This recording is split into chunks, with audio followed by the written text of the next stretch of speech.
ভারপ্রাপ্ত চেয়ারম্যানের শুভেচ্ছা এবং সহযোগিতা নিয়ে পরিবারের পাশে দাঁড়াবে। পরিবারটি একেবারেই নিম্ন মধ্যবিত্ত, খেটে খাওয়া মানুষ, কিন্তু এত শিক্ষিত পরিবার। ওই বাচ্চা মেয়েটির মা ইংরেজিতে বদরুন্নের সাথে মাস্টার্স করছে, তার বাবা বাংলায় অনার্স কমপ্লিট করে এবং অনার্স মাস্টার্স করছে ঢাকা কলেজ থেকে। তাছাড়া এখানে টেইলরিংয়ের কাজ করছে, জীবন যুদ্ধ করে টিকে আছে। তার পাশে দাঁড়ানোর জন্য আজকে আমাদের ভারপ্রাপ্ত চেয়ারম্যানের পক্ষ থেকে আমরা বিএনপি পরিবার আমরা এখানে এসে উপস্থিত হয়েছি। আমাদের এই পরিবারের পক্ষ থেকে, ভারপ্রাপ্ত চেয়ারম্যানের পক্ষ থেকে তার নির্দেশনায় কিছুটা সহযোগিতা আমরা করে গেলাম এবং আমাদের স্থানীয় নেতৃবৃন্দ সহ প্রত্যেকেই কিছু না কিছু সহযোগিতা করেছেন এবং পরবর্তী পর্যায়ে তারা ওই শিশু বাচ্চাটির চিকিৎসার যাবতীয় বিষয় তারা তদারক করবেন এবং তার যাতে সর্বোচ্চ চিকিৎসা নিশ্চিত হয় সে বিষয়টি দেখবেন এবং আমরা বিএনপি পরিবার বাচ্চাটির চিকিৎসা নিশ্চিত না হওয়া পর্যন্ত তার খোঁজ খবর নেবে, তার সামগ্রিক বিষয়টি দেখাশোনা করবে। বন্ধুরা আমার, আমরা একটি জটিল পরিস্থিতি অতিক্রম করছি। আজকে প্রত্যেকেরই দৃষ্টি হওয়া উচিত, ফ্যাসিস্টরা বিদায়ের পরে বাংলাদেশকে আমরা মানবিক বাংলাদেশ করব, এটা ছিল আমাদের অঙ্গীকার। বিনা চিকিৎসায় সে যাতে ক্ষতিগ্রস্ত না হয়, বিনা চিকিৎসায় সে যেটা না ঢুকে, সেটা হচ্ছে আমাদের দেখা সবচাইতে বড় দরকার ছিল।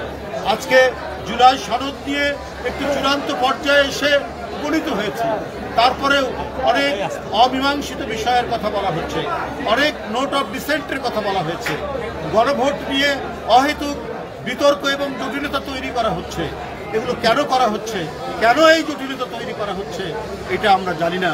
যেখানে প্রত্যেকটি রাজনৈতিক দল জুলাই সনদ নিয়ে তারা যখন একটি ঐক্যমতে আসার প্রচেষ্টা চালাচ্ছে, তখন আবার এই ছোটখাটো বিষয়টা নিয়ে একটি বৃহত্তর বিষয়, আগামী দিনের গণতন্ত্রের স্থায়িত্ব, আইনের শাসন, গণতান্ত্রিক শাসন পদ্ধতি, জনমত, সংবাদপত্রের স্বাধীনতা, বাক স্বাধীনতা নিশ্চিত করার জন্য যে জুলাই সনদের কথা বলা হয়েছে সেটি যাতে বাস্তবায়ন করা যায়, এটি নিয়ে অনেক আলাপ আলোচনা হয়েছে, এটি নিয়ে অনেক বিতর্ক হয়েছে। বিতর্ক থাকার পর আজকে একটি ঐক্যমতে পৌঁছানো গেছে। তো ঐক্যমতে যখন পৌঁছানো গেছে সবকিছু মিলিয়ে, তাহলে আজকে গণভোট নিয়ে এবং অন্যান্য ছোটখাটো বিষয় নিয়ে এবং অনেকগুলো নোট অফ ডিসেন্ট দিয়ে এই বিলম্ব করা, এটা জনগণ ভালো মতো নিচ্ছে না। এইটা একটা জটিলতা তৈরি হবে। আমরা গণতন্ত্রের পথে দ্রুত হেঁটে যাওয়ার জন্য যদি অন্তরায় তৈরি হয়, তাহলে এটা ফ্যাসিস্টদের পুনরুত্থান হবে। বন্ধুরা আমার, আমি তাই বলি যে আগামীকাল শুক্রবার প্রত্যেকটি রাজনৈতিক দল যারা আন্দোলন সংগ্রামে ছিলেন প্রত্যেকেরই ঐক্যবদ্ধভাবে জুলাই সনদে স্বাক্ষর করবে। যদি না করেন তাহলে কালো মেঘ আমাদের মাথার উপর ঘোরাফেরা করছে।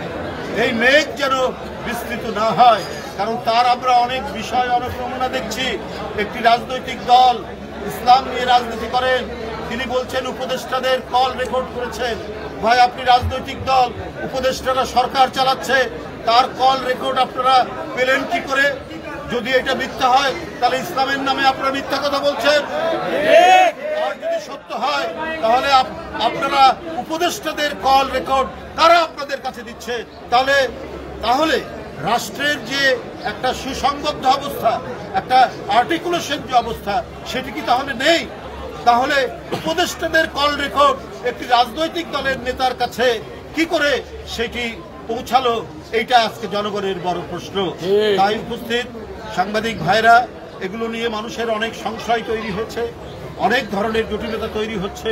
কোনোভাবেই যাতে গণতন্ত্র বিনাশী, মানব হত্যাকারী, শিশু হত্যাকারী, তরুণ হত্যাকারী, 1400-1500 স্কুলের ছাত্র, প্রাইমারি স্কুলের ছাত্র, ইউনিভার্সিটির ছাত্রকে যারা হত্যা করে বাংলাদেশের রাজপথ যারা রক্তে রঞ্জিত করেছে, তাদের প্রত্যাবর্তনের যারা সুযোগ করে দেবে, জনগণ তাদেরকে ক্ষমা করবে না।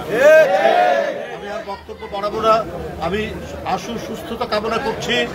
হুমায়সা, যার চিকিৎসার জন্য তার মা কিডনি বিক্রি করতে চেয়েছিল, আজকে অনেকেই এখানে এগিয়ে আসছেন।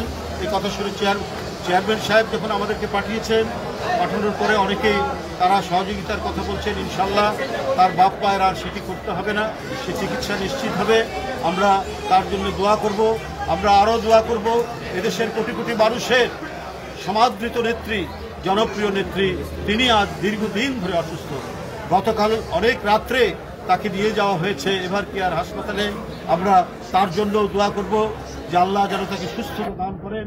তার মতো একজন দেশপ্রেমিক জাতীয়তাবাদী নেত্রী আজকের দেশের এই ক্রান্তিকালে, সংকটকালে তার নেতৃত্ব জনগণের কাছে অত্যন্ত গুরুত্বপূর্ণ। চেয়ারম্যান জনাব তারেক রহমান যেভাবে আমার পরিবার পাশে আগে আসছে, তার জন্য আমি অশেষ কৃতজ্ঞ। আল্লাহ তাআলা যেন তাকে ভালো রাখেন, তার পরিবারকে ভালো রাখেন, এবং এরকম মানবিক কাজ যেন প্রতিনিয়ত আমরা বিএনপি পরিবার করতে পারে, তার জন্য দোয়া করি এবং মন থেকে ভালোবাসা রাখি তাদের জন্য।